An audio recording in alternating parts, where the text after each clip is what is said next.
दोस्तों ऐप में हर Monday free practice test होता है, आप अटेम्प्ट कर सकते हैं। वीडियो के डिस्क्रिप्शन में लिंक दिया हुआ है, जाइए हमारा एंड्रॉयड ऐप डाउनलोड कीजिए। रिसेंटली टेक्निकल हेल्पर का एग्ज़ाम होना है, इसलिए हमने कल बुधवार को भी एक टेस्ट दिया था जिसमें 29 क्वेश्चन थे। सॉल्यूशन वीडियो उसका यूट्यूब पर प्रोवाइड करवाते हैं दोस्तों, और कल इस टेस्ट के 13 प्रश्नों का वीडियो हम प्रोवाइड करवा पाए थे। आज की इस वीडियो में मैं आपको आगे के क्वेश्चन देने वाला हूं। यदि आपने टेस्ट अटेम्प्ट किया है तो वीडियो ज़रूर देखिए ताकि पता लगे आपने कहाँ गलतियां की। नहीं भी दे पाए तो सभी वीडियो का इस क्वेश्चन के देख लीजिए ताकि आपको ये टॉप 29 क्वेश्चन सीखने को मिले। आइए आज के क्वेश्चनों से आगे बढ़ाते हैं। नमस्कार दोस्तों, वीके नॉलेज इलेक्ट्रिकल में आप सभी का स्वागत है। पहली बार चैनल से जुड़े हैं तो सब्सक्राइब जरूर कीजिएगा। वीडियो पसंद आए तो लाइक करें, अपने दोस्तों को फॉरवर्ड ज़रूर करें और हमें कमेंट करके ज़रूर बताएं आपको क्वेश्चन कैसे लगे। नंबर 1 सवाल यानी 14वां क्वेश्चन आपकी स्क्रीन पर है कि कैपेसिटर में जमा ऊर्जा कैसी होती है। दोस्तों कैपेसिटर में ऊर्जा की गणना हाफ CV² होती है, यानी 1/2 CV² होती है। कौन सी ऊर्जा होती है पहले ये थोड़ा सा बताऊं तो ध्यान रखना। कैपेसिटर में इलेक्ट्रोस्टैटिक एनर्जी होती है, इंडक्टर में इलेक्ट्रोमैग्नेटिक एनर्जी होती है। इंडक्टर की ऊर्जा ज्ञात करने के लिए 1/2 Li² होता है, कैपेसिटर के लिए 1/2 CV² होता है। जब 1/2 CV² का फॉर्मूला आप देखते हैं तो कहीं पर भी आपको ऐसा फॉर्मूला लिखा हुआ नहीं मिला। अब क्या क्या चेंजेस संभव हो सकते हैं माय डियर। संभव ये हो सकता है कि हम सब जानते हैं कि C बराबर Q/V होता है, राइट। तो इस C की जगह हम Q/V रख सकते हैं, यानी 1/2 C/V था। और इसकी जगह हम क्या करें, C ना रख करके क्या करें Q/V। तो यहाँ पर Q और बटे V करेंगे तो देखो एक V से एक V कट जाएगा, हाफ Q/V उत्तर हो जाएगा।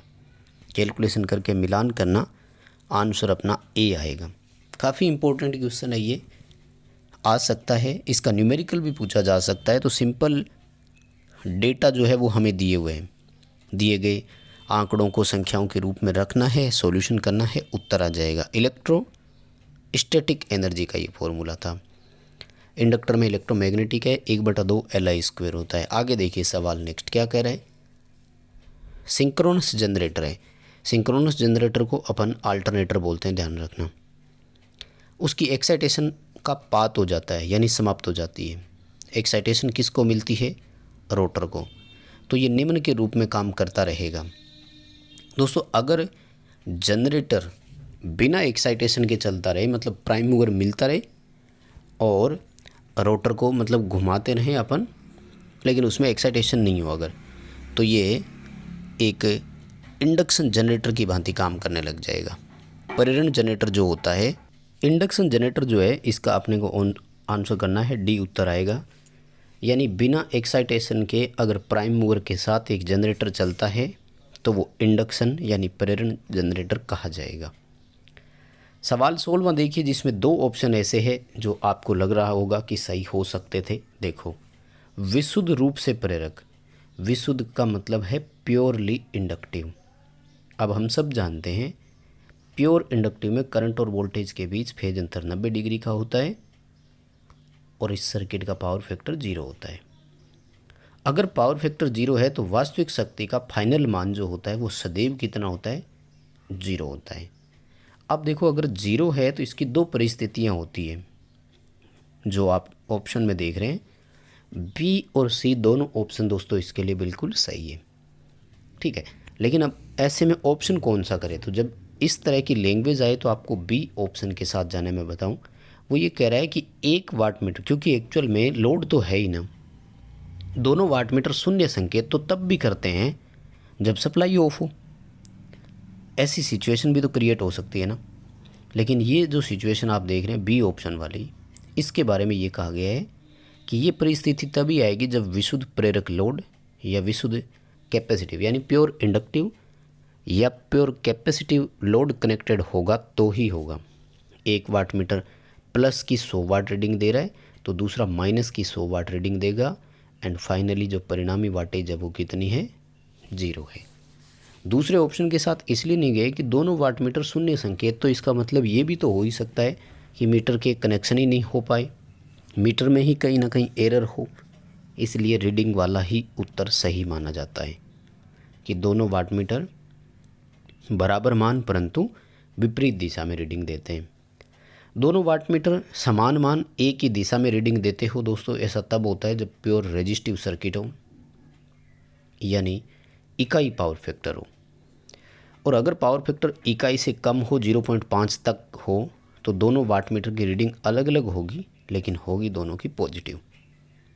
खैर, 2 वाटमीटर वाली टेबल है दोस्तों, उसे याद रखिएगा, बहुत इम्पोर्टेंट क्वेश्चन है और उस टेबल से आपको काफ़ी कुछ सीखने को मिल सकता है। आइए दोस्तों अगले सवाल की तरफ बढ़ते हैं। ये काफ़ी इम्पोर्टेंट क्वेश्चन है और बहुत सारे बच्चों ने केवल फ्रीक्वेंसी वाला नियम ही ध्यान में रखा। सवाल दिया है कि ट्रांसफार्मर की इनपुट वोल्टेज के परिमाण को स्थिर रखते हुए फ्रीक्वेंसी को बढ़ाया जाए। माय डियर, याद रखें, कह रहे हैं कि फ्रीक्वेंसी के साथ वोल्टेज का मैग्नीट्यूड भी बदलना ज़रूरी होता है, तब एडी करंट और हिस्टैरिसीस बढ़ती है। बहुत सारे बच्चों ने इसमें ए ऑप्शन कर दिया था और वो बिल्कुल सही भी है, क्योंकि हमने से इतना याद कर रखा है कि हिस्टैरिसीस हानि फ्रीक्वेंसी के समानुपाती, एडी करंट हानि फ्रीक्वेंसी के वर्ग के समानुपाती। ये 2 फॉर्मूले आपने याद कर रखे, लेकिन कहीं ना कहीं वोल्टेज के मैग्नीट्यूड का आपने ध्यान नहीं दिया। ठीक है ना दोस्तों, वोल्टेज के मैग्नीट्यूड के आधार पर जब निकालते हैं तो कहते हैं कि फ्रीक्वेंसी के लिए एडी करंट हानि में तो होता है 1.6/f, ठीक है ना, इसमें आता है। तो इसके लिए जो ऑप्शन रहेगा ना, इसमें f² आता है जब कैलकुलेट करते हैं आप। हिस्टैरिसीस हानि के लिए एक फॉर्मूला होता है, आप थोड़ा सा इंटरनेट पर सर्च करके क्रॉस मैच ज़रूर करवाइएगा। और जो एडी करंट हानि आती है उसमें कहते हैं कि जब परिमाण को स्थिर रखना है तो bm² और f² करते हैं। तो ये देखो रेशियो कितना आया, इकाई। इसलिए ये माना जाता है कि हिस्टैरिसीस हानि जो है वो तो घटेगी और एडी करंट हानि पर कोई प्रभाव नहीं पड़ेगा। हाँ, अगर वोल्टेज के परिमाण को कांस्टेंट ना रखें, ऐसी कोई सिचुएशन नहीं देता ना, मतलब केवल सवाल इतना सा होता कि ट्रांसफार्मर में फ्रीक्वेंसी अगर बढ़ाती जाए तो क्या होगा, ऐसे में फिर आपको ए ऑप्शन के साथ जाना है।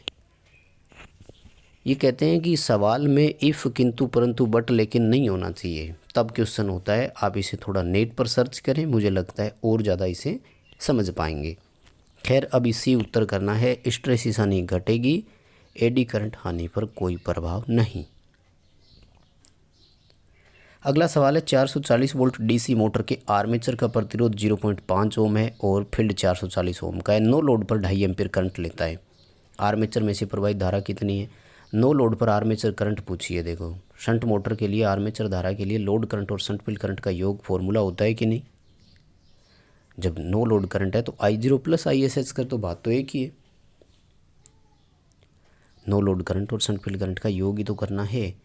नो लोड करंट 2.5 एम्पीयर दिया हुआ है, शंट फील्ड करंट दिया नहीं, निकाल दो। V/RSH 440/440 1 आएगा, तो 2.5 + 1 यानी शंट मोटर है, मोटर में माइनस होगा, है ना। आर्मेचर करंट ज्ञात करना है तो I0 - ISH करना है, तो 2.5 एम्पीयर में से 1 एम्पीयर जो फील्ड का आ रहा है वो माइनस कर दो, उत्तर आ जाएगा E। 1.5 एम्पीयर इसका उत्तर सही हो जाएगा। फॉर्मूला वो जो मैं पहले बात कर रहा था वो डीसी शंट जनरेटर का फॉर्मूला था एक्चुअली। मोटर में माइनस होता है, जनरेटर में प्लस होता है, ये तो आप भी जानते ही होंगे। खैर, अगला सवाल देखिए, ए और बी के बीच में कुल प्रतिरोध ज्ञात कीजिए। माय डियर, ए और बी यहाँ है ना, तो इसको सॉल्यूशन आपको 2 तरीके से करना होगा। पहले इस ब्रांच को हल कीजिए, फिर इस ब्रांच को हल कीजिए, और यहाँ आपके पास जो भी ऑप्शन आएगा वो इस 10 ओम के साथ पैरेलल कहलाएगा। देखो, सबसे पहले 2 और 4 दोनों श्रेणी क्रम में है, तो इनको जोड़ा 6 ओम हो गया। इस 6 ओम के साथ ये पैरेलल में था, 6 और 6 2 पैरेलल में है, तो ये हो गया 3 ओम का। माय डियर, अगर आप ध्यान से देखें तो 3 ओम और 7 ओम दोनों श्रेणी क्रम में है। ये जो लाइन मैंने डार्क की है ना, इसका 10 ओम बन रहा है, और इस 10 के साथ देखो पैरेलल में आ रहा है, तो 10 और 10 का यहाँ पर कितना हो गया, 5। यानी अगर मैं आपको इस ब्रांच की इतने से की बात करूं तो यहाँ एक 5 ओम का प्रतिरोध लगा हुआ है। अब इन दोनों को देखिए, 7 और 3 श्रेणी क्रम में 10 ओम, इस 10 के साथ वो पैरेलल में है तो 10 और 10 का कितना हो गया 5। अब देखो दोस्तों, ये दो प्रतिरोध लगे हुए हैं श्रेणी क्रम में, 5 ओम का यहाँ है, 5 ओम का यहाँ है। ये दोनों कितने के हो गए 10 ओम के। इसका बिहेव अपने कहाँ काम कर रहा है, इस जगह काम कर रहा है। 10-10 ओम के दो पैरेलल में लगे हुए हैं, टोटल आंसर कितना आएगा 5 ओम। बी ऑप्शन करना है। मैंने तरीका बताया है, आप एक बार और देख लीजिएगा। पहले इन दोनों को हल करो, फिर इन दोनों को करें, फिर इन दोनों को करें और फाइनली इन दोनों को करना है। फिर बी ब्रांच की तरफ आएंगे, 3 और 7 को हल करेंगे, 10 और 10 को हल करेंगे, तो फिर 1 और 1 2 बचेंगे, इनको हल करेंगे, इसके साथ हल करेंगे। ठीक है, आगे देखिए, अर्धचालकों में ऊर्जा अंतराल के बारे में पूछा है। तो अर्धचालकों में जो एनर्जी गैप होता है ना, वो दोस्तों ताप के व्युत्क्रमानुपाती है। जैसे जैसे ताप बढ़ता जाएगा ऊर्जा अंतराल कम होता जाएगा। ठीक है ना। हम देख रहे हैं कि 0 डिग्री केल्विन पर है तो सिलिकॉन में 1.12 इलेक्ट्रॉन वोल्ट है, लेकिन जैसे टेम्परेचर बढ़ जाता है तो कोई ऊर्जा गैप नहीं है, वो एक चालक की भांति काम करने लग गया। ठीक है ना, तो तापमान के व्युत्क्रमानुपाती वाला आएगा। सीरीज सर्किट है RLC में, जब रेजोनेंट हो जाएगा तो अधिकतम कौन होगा, तो धारा अधिकतम होती है भाई, क्योंकि इम्पीडेंस न्यूनतम, R और Z एक दूसरे के बराबर होते हैं, तो फिर I जो है वो कितना होगा, मैक्सिमम होगा। करंट मैक्सिमम होगा। डी उत्तर के साथ हमें जाना है। नेक्स्ट हमारा क्वेश्चन है कि एक विद्युत नेटवर्क में चित्र आपको दिखाया गया है, जहां A का मान 30 वोल्ट है, B का मान ये यहाँ पर है B, इसका 10 वोल्ट है। इस C में एक प्रतिरोध है R, उस R प्रतिरोध की गणना कीजिए। देखो माय डियर, अगर ध्यान से देखें तो 3 सोर्स जिनका अपना आंतरिक प्रतिरोध भी है, वोल्टेज भी है, एक परिपथ में श्रेणी क्रम में कनेक्टेड है। ऐसे बंद परिपथ में धारा का मान भी हमें दिखाया गया है, 3 एम्पीयर करंट फ्लो हो रहा है। यदि हमें रेजिस्टेंस निकालना है पर्टिकुलर का, तो बड़ा सिंपल है, R बराबर V/I आप कर सकते हो। करंट सबके लिए सेम रहेगा, वोल्टेज सबकी पर्टिकुलर अलग अलग दिया हुआ है। यहाँ बात ये है कि ये जो C घटक है, इसका धारा तो हमारे पास है, लेकिन इसका वोल्टेज भी नहीं दिया हुआ। इसमें अगर R बराबर V/I करें तो किस वोल्टेज में 3 का भाग देवें। अब आप अगर ध्यान से देखें तो C और B जो सोर्स है, इनकी पोलरिटी सेम है, वहीं A जो है इनकी पोलरिटी जस्ट अपोजिट है। यानी A का मान जो है वो B और C के मान के बराबर होगा। योग अगर करेंगे तो परिपथ में जो फाइनल वोल्टेज बचेगी वो ये अपनी रहेगी। अब यदि ध्यान से हम देखें तो A का मान 30 वोल्ट है, B का मान 10 है, इसका मतलब C की जो वोल्टेज है वो कितनी है, 20 वोल्ट है। जब इसकी वोल्टेज हमें पता लग गई तो इसमें धारा का भाग दे दो, 20/3 इसका उत्तर रहेगा। आपको यहाँ डी ऑप्शन के साथ जाना था, 20/3 एम्पियर। अगला सवाल है कि थर्मोकपल धारा मापी यानी एम्पीयर मीटर है, किस प्रभाव का ये उपयोग करता है। दोस्तों, जो EMF उत्पन्न होता है थर्मोकपल में, उसे पीजो इलेक्ट्रिक EMF कहा जाता है और ये सीबेक प्रभाव पर आधारित है। सीबेक, थॉमसन और पेल्टियर, ये 3 प्रभाव है और मैंने इनकी बहुत बार आपको डेफिनेशंस करवाई है। थर्मोकपल मापी है, AC/DC दोनों पर समान रूप से लागू हो सकते हैं। थर्मल मापी यंत्र की श्रेणी में आते हैं ये, हॉट वायर टाइप और थर्मोकपल 2 जो है वो इंस्ट्रूमेंट होते हैं। C ऑप्शन रहेगा, सीबेक प्रभाव आपको करना था। अगला क्वेश्चन वैरेक्टर डायोड के बारे में पूछा है कि वैरेक्टर डायोड का जो बैरियर कैपेसिटेंस होता है वो वोल्टेज से कैसे डिपेंडेंट होता है। माय डियर, वैरेक्टर डायोड का जो वास्तविक नाम है वो वेरिकेप है या फिर वेरिएबल कैपेसिटर ही है। अगर आप वैरेक्टर का संधि विच्छेद करते हैं तो कहते हैं कि वेरिएबल कैपेसिटर इसका पूरा नाम बनता है। दोस्तों, एक्चुअल में कैपेसिटर जो होता है उस बारे में ये कहा जाता है कि एक कैपेसिटर की कैपेसिटी को आप वोल्टेज परिवर्तित करके एडजस्ट नहीं कर सकते, इसलिए एक ऐसे डायोड का निर्माण किया गया जिसमें अप्लाइड वोल्टेज बदलने से धारिता बदलती हो। लेकिन माय डियर, प्रॉब्लम क्या थी? प्रॉब्लम ये थी कि अगर रिवर्स वोल्टेज का मान बढ़ता है, यानी VR की हम बात करें तो कैपेसिटेंस इसका घटता है। कैपेसिटर की वोल्टेज जो है वो रिवर्स बाइस के साथ में है, तो इसमें क्या अपोजिट चलता है। मैंने पूरी तरह से आपको वैरेक्टर डायोड करवाया हुआ है, यूट्यूब पर भी आप देख सकते हैं, ऐप में भी आपको इसकी वीडियो मिलेगी। रिवर्स वोल्टेज अगर बढ़ेगी तो कैपेसिटेंस घटता है, व्युत्क्रमानुपाती का संबंध होता है, और रिवर्स वोल्टेज का ये फॉरवर्ड वोल्टेज के साथ कोई इसका संबंध नहीं होता है। आगे क्वेश्चन पूछा है कि डीसी मोटर की जो गति होती है यानी स्पीड जो है वो हम कैसे कैसे चेंज कर सकते हैं। देखो, फील्ड धारा चेंज करेंगे तो बदल जाएगा, क्योंकि फ्लक्स बदलेगा। डीसी मोटर की गति जो है वो फील्ड फ्लक्स के व्युत्क्रमानुपाती है। अप्लाइड वोल्टेज को बदलने से बदल सकते हो, डीसी मोटर की गति आरोपित वोल्टेज के समानुपाती है। आर्मेचर के सीरीज में रेजिस्टेंस लगा करके भी आप चेंज कर सकते हो, क्योंकि रेजिस्टेंस के आप गति को समानुपाती रख सकते हो। समानुपाती सीधे तो नहीं कह सकते, पर यह है कि अगर रेजिस्टेंस बढ़ेगा तो वोल्टेज घटेगी, जिससे गति कम हो जाती है। डी उत्तर आएगा उपरोक्त में से कोई भी, यानी इन तीनों में से किसी को भी हम चेंज करेंगे, मोटर की स्पीड भी ऑटोमेटिक चेंज हो जाएगी, हमें इसके लिए अलग से कुछ नहीं करना। पीएन जंक्शन के आसपास का वह क्षेत्र जहां आवेश वाहक आवश्यक अनुपस्थित हो गए, ये थोड़ा लिखने में गलती हो गई, आवेश वाहक अनुपस्थित होते हैं, यानी चार्ज कैरियर जो है वो अब्सेंट रहते हैं। चार्ज कैरियर अब्सेंट रहते हैं तो उसको डेप्लेशन रीजन बोला जाता है, अवक्षय क्षेत्र बोलते हैं। यानी यहाँ पर होल और मुक्त इलेक्ट्रॉन दोनों जो है वो पूरी तरह से कंसंट्रेट होते हैं, एकदम स्थिर हो जाते हैं, वो इलेक्ट्रोस्टैटिक फील्ड इसे कहा जाता है। आरएलसी सीरीज सर्किट जब रेजोनेंस में होता है तो परिणामी रिएक्टेंस हमेशा शून्य होता है, क्योंकि XL माइनस XC आप करोगे ना तो X 0 आएगा, तभी तो Z और R बराबर होते हैं। ठीक है, परिणामी प्रतिघात कितना होता है? शून्य होता है। सी ऑप्शन के साथ अपने इसमें जाएंगे।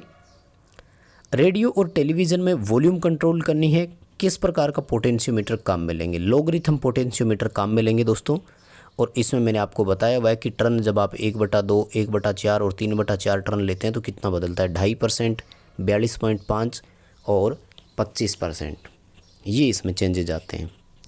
लोगरिथम रजिस्टर इसे बोला जाता है, पोटेंशियोमीटर या विभवमापी बोल सकते हो। विद्युत क्षेत्र की तीव्रता की इकाई पूछी है दोस्तों, अगर आप ऑप्शंस को ध्यान से देखें तो कई बार चीज़ें खुद ही बता देता है।